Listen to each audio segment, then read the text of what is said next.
Ayun, what's up mga amo? Natapos na yung ating project Kia 2500 na 4-wheel drive. So ito, isa-isahin ko yung mga install natin dito. Mga pinagagawa natin. Yan, nakikita nyo, tindig. Nakita mo, tinan mo yung tindig. Ang taas na, oh. Ang taas na. So dito, nag-perform tayo dito ng body lift. Pakita ko sa inyo yung body lift. Kami yung body lift natin. Dito. Ayan, nakataas na yung makina. So, nandun sa loob. So, ayan. Pakita mo sa kanila yan kung gaano kalaki yung body lift natin. Ayan. Body lift na yan. Tapos, ito badak tires. Badak tires, maputik na. Tinesting na namin yan eh. So, maputik na. Ininstall na natin ang 31 10.5 na badak. Tapos naglagay din tayo ng side step para hindi masyadong mataas.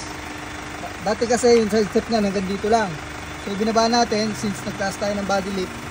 Nag body lift tayo, so tumaas, mahirapang umakyat yung sasakay. So kaya naggumawa tayo niyan. So ito yung body lift natin. Yan, ang body lift. Yan, paikot yan. Yun. Yan, body lifted na siya. Tapos yan. Ito ang maganda rito, pang hardcore na.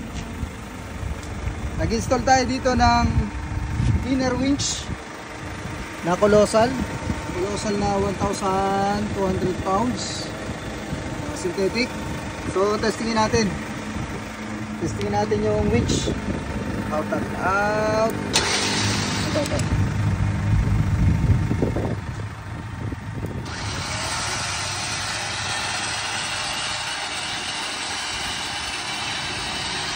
Ayan, kahit mabalahaw na si amo sa farm niya, kahit mabalahaw na, may laban na siya, hindi na siya magpapahila kung saan, hindi na siya magpapatulak, hindi na hassle na mabalahaw kasi may winch na siya. So in,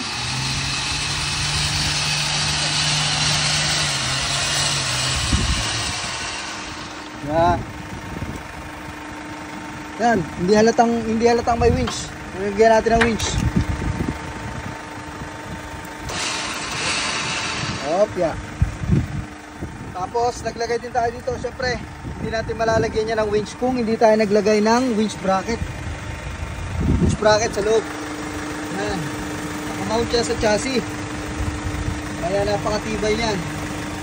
Then syempre nag body lift tayo, yung intercooler ay lumabas, so kaya naglagay tayo ng UBP, underbody protection. Yan, naglagay tayo. Yan, hanggang sa ilalim.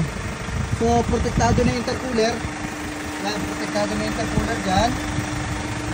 Naglagay na tayo ng UBP sa ilalim. Kaya kahit na malalaki yung rats, lulusot niya sa amo. Ayan. Clean build, clean look. Kia.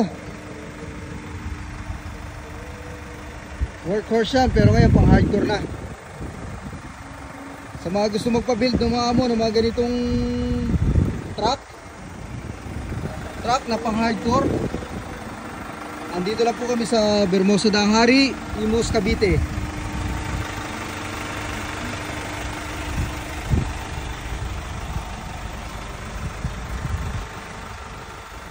Yung dating gulong niya, kinarga natin. Oh.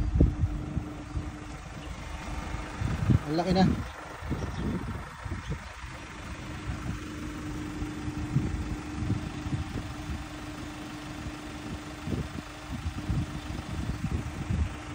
Winch Point Off-Road, Bermosa Danghari, Imus, Cavite. Maraming salamat mga amo.